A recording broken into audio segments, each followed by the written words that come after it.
Welcome back. We are answering your questions about the coronavirus with Cone Health Medical Group Family Medicine Physician Dr. Zoe Stallings. Remember, you can continue to text your questions. The number is at the bottom of the screen.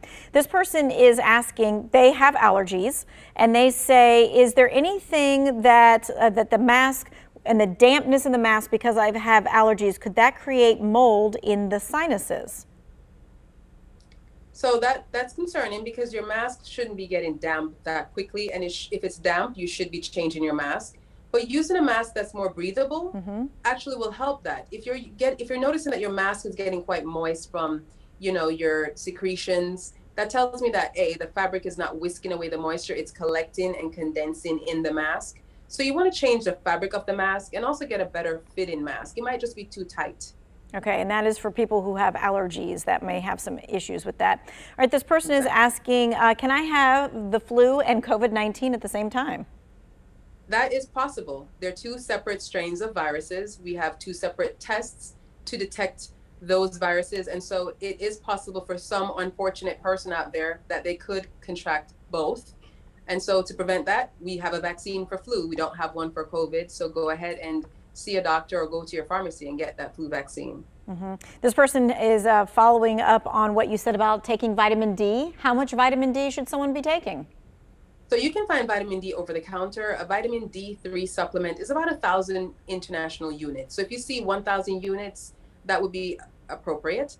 The typical multivitamin has about 600 to 800 units. So anything 600 to 800 or up, you're also going to find that in some of your foods. So just making sure that you pay attention to those labels. Is there any danger in having too much vitamin D? For some people who have underlying issues like kidney stones, if they take an excessive amounts of calcium and vitamin D, it can worsen their kidney stones. But otherwise, no. Okay. This person is asking, how many days is it okay to wear the same mask? I typically say if it's a fabric mask, go ahead and wash it. It just needs to be dry so that when you put it back on, it's clean. But if you're wearing a surgical mask, we have to buy these. You can wear them for 3 days. At my practice, we're wearing them 2 to 3 days. If they're soiled, we get rid of them and get a new one. So if they're visibly soiled, get a new one. But if it looks clean, making sure you pay attention to which side is outside and which side is inside. Right, and then put it in that bag when you're not wearing it. In that bag. Okay. Exactly. This person is asking, do I need to wear a mask outside in groups? Even when I'm outside, do I need to do that? So if you are outside in groups with people who don't normally live with you, go ahead and wear a mask. It's not an issue of trust. So I've often heard people say, well, I'm going to go meet up with my auntie and my cousin, and I love them and trust them. That's not what we're saying. We are saying that people who have COVID may not know that they are infected. So when you leave your home and you leave your household inhabitants, the people you live with, go ahead and get a mask to protect the people around you because you could be a carrier. Right, so we're talking about the people in your bubble. Maybe you don't have to wear a mask with the people in your bubble. Exactly. Okay.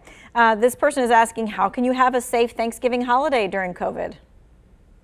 So I would say that the theme is going to be small and intimate. Keep it small. Stay with the people who are in your bubble. You may have to Zoom or FaceTime or video chat with the people who you normally travel to go see. But this is a time in which you want to limit exposure to the elderly and pregnant women. So this is a time when the family had a big gathering planned, let's be creative around that. Let's think about what if we all get together, 25 of us, to see grandma, and now grandma gets COVID and ends up in the intensive care unit. That's not the goal. The goal is we want to show love in safe ways. So keep it small and limit contact with people who don't live in your bubble. Okay, this person says, is hugging in church okay? No. I know that, fellowship is important, but let's just wave from across the aisle. Greet people in other ways, like greet them with a smile, but hugging brings someone so close. And remember, our masks aren't 100% sealed. And so the closer you get to someone, the more likely that you could get infected by being so close. This person says, is the use of face shields only by staff in a daycare acceptable? So the face shields, I think that when we think about our daycare workers, I still think you need to have a mask and a face shield. I often see people with just a face shield, and in certain areas it can be difficult, but I would say that you need both.